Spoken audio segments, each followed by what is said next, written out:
Halo semuanya, coba deh persiapkan diri kalian, karena hari ini kita bakal memulai sebuah perjalanan yang jujur aja luar biasa menarik. Di sesi penjelasan kali ini, kita bakal membedah sebuah realitas yang lumayan bikin merinding, tapi sekaligus bikin penasaran, yaitu fenomena masuknya ular ke dalam rumah kita. Kita nggak cuma ngelihat ini murni dari kacamata sains dan ekologi aja loh, tapi kita juga bakal memadukannya dengan realitas mistisisme khas Indonesia yang kental banget. Dan tenang aja, semua fakta gila yang bakal kita bahas ini ditarik langsung dari perbincangan mendalam antara ahli satwa liar kita, Panji Petualang, dan Ustadz Muhammad Faizar. Jadi, siap-siap aja, karena apa yang bakal kita temuin di sini sangat mungkin mengubah cara pandang kalian terhadap hewan melata ini selamanya. Pernah kepikiran gak sih? Kenapa belakangan ini ular tuh kayak makin sering banget masuk ke rumah kita? Apalagi kalau udah masuk musim hujan, tiba-tiba aja mereka seolah-olah ya ngetuk pintu rumah kita gitu aja. Oke, mari kita bedah sama-sama dan lihat fakta-fakta lingkungan sebenarnya yang lagi terjadi di sekitar kita. Nah, masuk ke bagian pertama, kita akan coba pahami sains di balik invasi ular ini, khususnya soal hilangnya habitat alami mereka. Coba deh kita flashback sebentar. Di masa lalu, area tempat tinggal kita itu kemungkinan besar adalah rawa, kebun, sawah, atau bahkan hutan yang rimbun. Ingat, itu adalah rumah alami mereka. Tapi sekarang, lahan-lahan itu udah beralih fungsi jadi perumahan yang padat banget atau disulap jadi pabrik-pabrik industri. Jadi, kalau kita bicara fakta sainsnya, jujur ini ironis banget. Sebenarnya, bukan ular yang lagi menginvasi tempat tinggal kita. Kitalah, manusia, yang udah ngambil alih rumah mereka. Karena mereka kehilangan habitat, ya ujung-ujungnya mereka terpaksa masuk ke area pemukiman kita. Buat apa? Ya sekedar nyari tempat berlindung, nyari kelembapan, dan pastinya nyari makanan. Tapi masalahnya nggak berhenti di kehilangan lahan aja. Ada kegagalan sistemik yang cukup parah di rantai makanan alam liar kita. Bayangin gini, di alam liar, populasi ular bahkan sekelas king cobra sekalipun, itu dikendalikan secara natural oleh predator alami mereka, kayak garangan, biawak, dan musang. Sayangnya, nah ini dia, hewan-hewan predator ini sering banget diburu dan ditembak mati sama manusia, kadang cuma buat hobi atau kesenangan belaka. Akibatnya, fatal banget. Tanpa musuh alam yang ngontrol jumlah telur dan populasi mereka, jumlah ular ini meledak, benar-benar nggak terkendali. Alam yang tadinya punya sistem penyeimbang yang rapi, sekarang rusak dan akhirnya berujung pada makin seringnya konflik antara ular dan manusia di pemukiman. Bergeser ke bagian kedua, kita bakal ngelihat persinggungan antara ular dan jin. Ini menarik banget karena kita akan bahas dari sudut pandang budaya dan spiritual yang berkembang di masyarakat. Dan ini ngasih gambaran yang luar biasa tentang gimana sains dan mitologi itu kadang bisa tumpang tindih dengan sangat pas. Dari kacamata biologi, sebagian besar ular berbisa kayak kobra tanah atau ular pohon itu sifatnya nokturnal atau krepuskular. Maksudnya mereka baru keluar sarang buat berburu dan nyari minum itu pas banget waktu senja turun sampai sekitar jam 10 malam. Nah menariknya nih, dalam tradisi dan mitos yang udah turun-temurun, waktu senja atau maghrib itu selalu dipercaya sebagai jam puncak aktivitas buat bangsa jin. Jadi peringatan orang tua kita zaman dulu yang sering bilang jangan keluar ke tempat rimbun pas maghrib, ternyata divalidasi dengan sangat akurat oleh jam berburu hewan mematikan ini. Masuk akal banget kan? Untuk memperdalam konteks ini, Ustadz Muhammad Faizar juga menyoroti satu fakta linguistik kuno yang sangat memukau. Beliau menjelaskan kalau di dalam literatur bahasa Arab klasik, termasuk penggunaannya di dalam Al-Quran, seperti di kisah tongkat Nabi Musa, kata yang dipakai untuk merujuk pada ular kecil dan gesit itu punya akar bunyi yang sama persis dengan kata jin.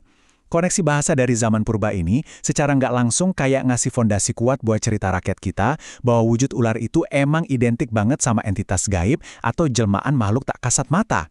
Memasuki bagian ketiga, kita punya kisah-kisah tentang ular siluman. Ini adalah pengalaman mistis di alam liar yang pastinya bakal bikin bulu kuduk merinding. Dengar cerita ini deh. Ini salah satu insiden paling menakutkan yang pernah dialami Panji langsung waktu lagi di sebuah gua di Alas Purwo. Waktu lagi eksplorasi ke dalam sana, timnya ketemu sama seekor ular piton raksasa, bayangin panjangnya 5 meter. Tapi bukan itu yang bikin syok. Pas mereka senter mukanya, piton raksasa itu ngedip. Kalian harus ingat fakta biologis mutlak ini. Ular normal itu nggak punya kelopak mata. Sama sekali. Mereka nggak bisa berkedip kayak kita atau mamalia lainnya. Fakta wujud yang ganjil dan di luar nalar sains ini sering banget jadi penanda buat masyarakat lokal. Kalau makhluk yang ada di depan mereka itu jelas bukan hewan biasa, melainkan entitas pelindung atau yang biasa kita sebut siluman. Coba kita lihat kronologi insiden yang terjadi di Sumba Tengah ini ya. Di jam 1 siang, tim tanpa sadar menangkap 5 ekor piton dari sebuah gua konservasi yang sangat disakralkan di sana, dan mereka ngelakuin itu tanpa minta izin adat dulu. Terus jam 3 sore mereka tiba di hotel. Nah, apa yang terjadi di jam 4 sore itu yang bikin merinding? Warga lokal dari desa yang padahal letaknya jauh banget, tiba-tiba datang berbondong-bondong mengepung hotel mereka. Alasannya? Ternyata puluhan warga di desa itu mendadak kesurupan massal dan teriak-teriak nuntut anak-anak mereka dikembalikan. Jam 5 sore, tim akhirnya nggak punya pilihan selain mengembalikan kelima ular itu demi ngentiin fenomena kesurupan tadi. Dan bahkan mereka harus bayar denda adat berupa babi. Konsekuensi kultural dari melanggar batas alam sakral itu ternyata beneran nyata dan instan. Kalau kalian masih mikir ular bisa jadi jinak, kisah ini bakal jadi pengingat keras. Kenalin, ini adalah King Cobra Twin Killer dari Trenggalek. Ular ini dengan kejam membunuh pemilik pertamanya yang udah ngerawat dia selama 5 tahun penuh, dan gak lama setelah itu, dia juga nelan nyawa pawang lainnya. Panji sendiri ngasih catatan khusus kalau kobra yang satu ini memancarkan semacam aura energi yang gelap banget dan sama sekali nolak buat disentuh, apalagi dikendalikan. Ini bukti nyata yang nekenin kalau ular yang pada dasarnya berdarah dingin dengan insting membunuh purba adalah predator puncak. Mereka nggak akan pernah bisa dijinakan kayak kucing atau anjing peliharaan di rumah. Jadi, poin kuncinya di sini adalah sering banget sifat mistis yang kita lekatkan ke ular, kayak kemampuan mereka baca niat orang, ngerasain aura, atau deteksi energi aneh, itu sebenarnya berakar dari anatomi biologis mereka yang emang super. Mereka punya sesuatu yang namanya organ Jacobson, letaknya di langit-langit mulut. Lewat organ ini, tiap kali ular ngejulurin lidahnya yang bercabang, mereka lagi ngumpulin partikel molekul dari udara. Ini ngasih mereka semacam indera keenam. Mereka jadi peka banget sama perubahan kimiawi sekecil apapun di udara. Bisa ngerasain suhu tubuh manusia yang lagi ketakutan, bahkan mendeteksi kerusakan elemen alam di sekitarnya. Makanya, gak heran kalau ular selalu menjauh dari habitat yang ekosistemnya udah dirusak.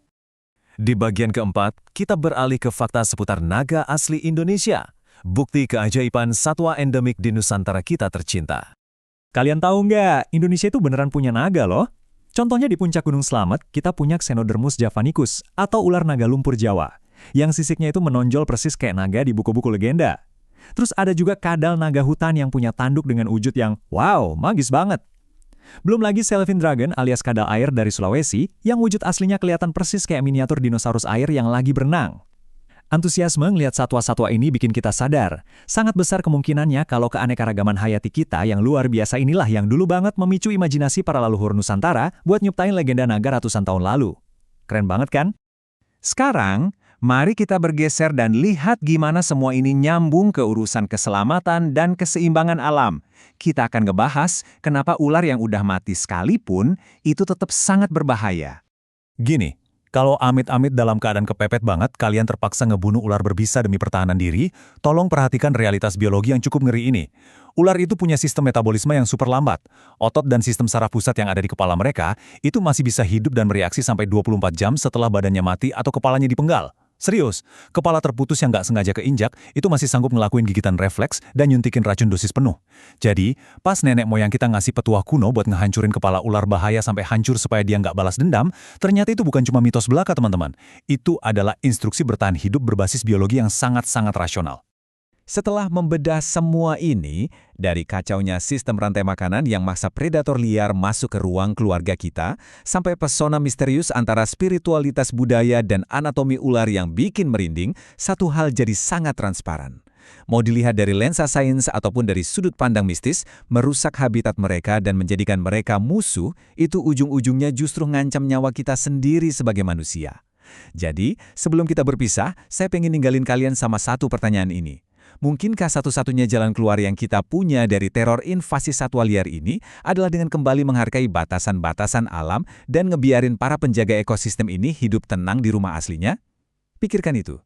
Terima kasih udah nongkrong dan nyimak sesi penjelasan materi kali ini. Teruslah jaga rasa penasaran kalian dan sampai jumpa di pembahasan seru berikutnya.